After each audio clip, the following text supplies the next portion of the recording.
Hello friends, panipuri કોને ના ભાવે?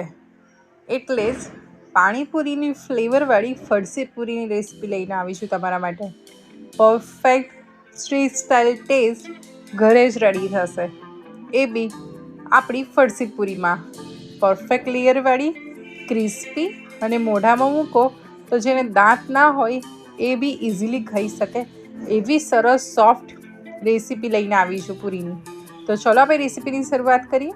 એના માટે ફ્રેન્ડ્સ, આપણે પાણીપુરીની ફ્લેવર માટે આપણે મિક્સર જારમાં થોડા ધાણા લઈ લેવાના છે, એક નાનો ટુકડો આદુનો, 7-8 કળી લસણની અને એક લીલું મરચું લેવાનું છે, એ એડ કરી દઈશું. થોડો ફુદીનો લેવાનો છે, તમે ડ્રાય ફુદીનો લીધો છે, તમે લીલો બી લઈ શકો છો. થોડું મીઠું સ્વાદ પ્રમાણે, ખટાશ માટે લીંબુના ફૂલ, તમે લીંબુનો રસ બી લઈ શકો છો. 5 ચમચી ચાટ મસાલો, 5 ચમચી સંચર અને પાણી એડ કરી અને સરસ એવું ગ્રાઇન્ડ કરી આ રીતની પ્યુરી રેડી કરી લેવાની છે. આને આપણે સ્ટ્રેન કરી લઈશું. આ રીતે પરફેક્ટ સ્ટ્રેન કરી લઈએ. હવે જે નીચેનું પાણી હવે જે રેડી થાય એનો યુઝ કરવાનો છે અને ઉપરની પેસ્ટ જે છે તમે એને કોઈ બી ચટણીમાં એડ કરી અને ચટણીમાં યુઝ કરી શકો છો. હવે આપણે 1 કપ મેદો લેવાનો છે, એમાં થોડા કાળા તલ એડ કરીશું, એટલે કે કલોંજી એડ કરવાની છે. 4 ચમચી જેટલું તેલનું મોણ લઈશું. હવે બરાબર લોટ અને તેલને બરાબર મિક્સ કરી લઈશું. અને ફ્રેન્ડ્સ, આપણે લોટને મુઠ્ઠી વચ્ચે લઈએ અને સરસ એવી મુઠ્ઠી પડે એટલે આ થયું મુઠ્ઠી પડતું મોણ. તમારો આવું મોણ હશે તો આપણી પરફેક્ટ લેયરવાળી ફરસી પૂરી રેડી થશે. હવે આપણે આ જે પાણીપુરીનું પાણી બનાવ્યું છે એ પાણીને થોડું એડ કરી અને એકદમ સરસ એવો સોફ્ટ ડો રેડી કરી લેવાનો છે. તમે જોઈ શકો છો કે હું થોડું પાણી એડ કરી અને આ રીતનો સરસ એવો સોફ્ટ ડો મેં રેડી કરી લીધો છે.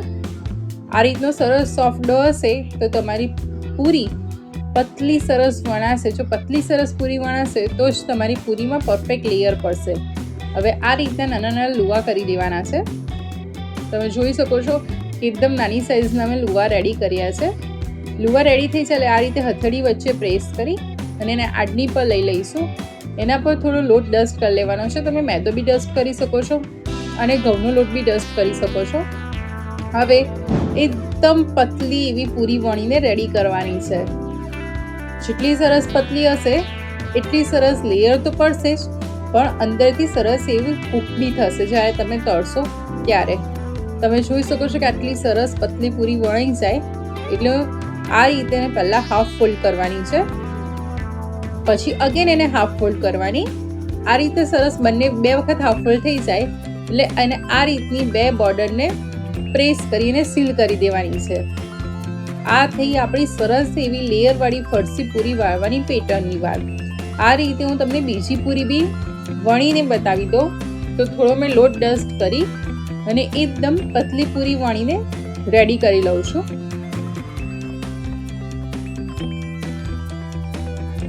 તમે જોઈ શકો છો ફ્રેન્ડ્સ કે સરસ એવી પતલી પૂરી મારી વણીને રેડી થઈ ગઈ છે.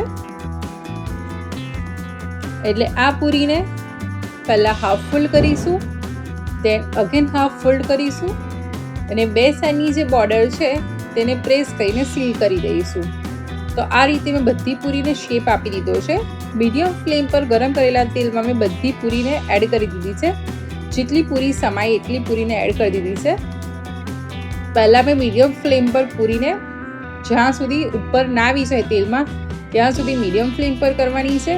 ત્યારબાદ થોડી ફાસ્ટ ફ્લેમ કરી અને એને સરસ એવો લાઇટ પિંક કલર આવે બધી સાઈડથી એ રીતે તળવાની છે.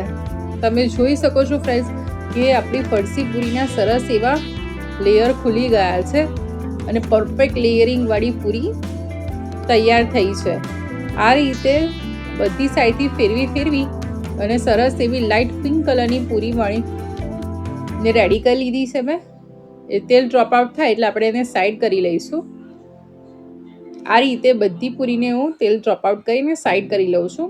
આ પૂરી ઠંડી થઈ જાય ત્યારબાદ તમે 10 દિવસ સુધી એને સ્ટોર કરી શકો છો. તો તમે બી આ સ્નેકમાં બનાવો અને કેવી બની કોમેન્ટમાં જણાવજો. Good bye.